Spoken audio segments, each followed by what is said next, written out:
রনি, এই তুই কে রে? আমার বউয়ের সাথে বেরো। এই তুমি আর বেরো। ও বউ, বাবা মা মরে যাওয়ার পরে এই বাড়ি পুরো আমার নামে করেছে। আমি এই বাড়ির মালিক। আজ থেকে আমি এর সাথে থাকবো। বেরো। ও বউ, আমাকে বের করে দিও না, আমার কেউ নেই, আমি তোমার সব কাজ করে দেবো। তাহলে আজ থেকে আমাকে বউ বলবে না, তুমি এই বাড়ির চাকর। রনির জন্য চাকর আনো। চলো রনি। এইটা আমাদের বেডরুম। তুমি এখানে বসো, আমি একটু বাথরুম থেকে আসছি।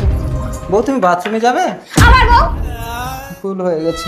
না 1 ঘন্টার মধ্যে খুশির সংবাদ পাবেন আপনি যদি আল্লাহ তাআলার এই পবিত্র নামটি 5 জনকে শেয়ার করেন।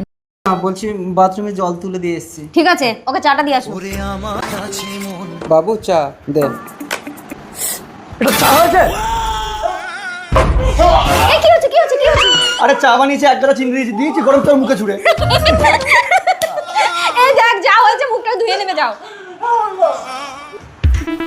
একদম বোকা। আমার বাবা যখন বেঁচে ছিল কি দেখে যে এর সাথে আমাকে বিয়ে দিয়েছিল। ভাগ্যিস তোমাকে পেয়েছিল, আমার জীবনটা ঠিক হয়ে গেল। তোমার ফোনটা লুকাচ্ছ কেন? দেখি কে ফোন করেছে ফোনটা। কেউ না। পাপিয়া। হ্যালো রনি, তুমি কোথায়? ঘরে আসবে না?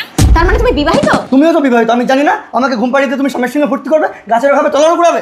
রনি তবে রে, তোকে মেরে তো স্বামীর নামে তোর সাথে সমস্ত সম্পত্তির মালিক আমি হবো। বলা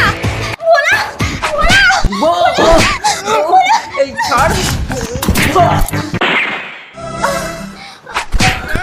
বউ। ও বউ, বউ, এনে ধর তোর বউকে, তুই গুলি করেছিস, আমি পুলিশ ডেকে আনি। বউ দাঁড়াও, তোমার কিচ্ছু হবে না, আমি ডাক্তার ডেকে আনছি। বুড়িটা পেটের সাইডে লেগেছিল বলে অল্পের উপরে বেঁচে গেল। আসি। প্রণাম ডাক্তার বাবু। ও বউ, বউ।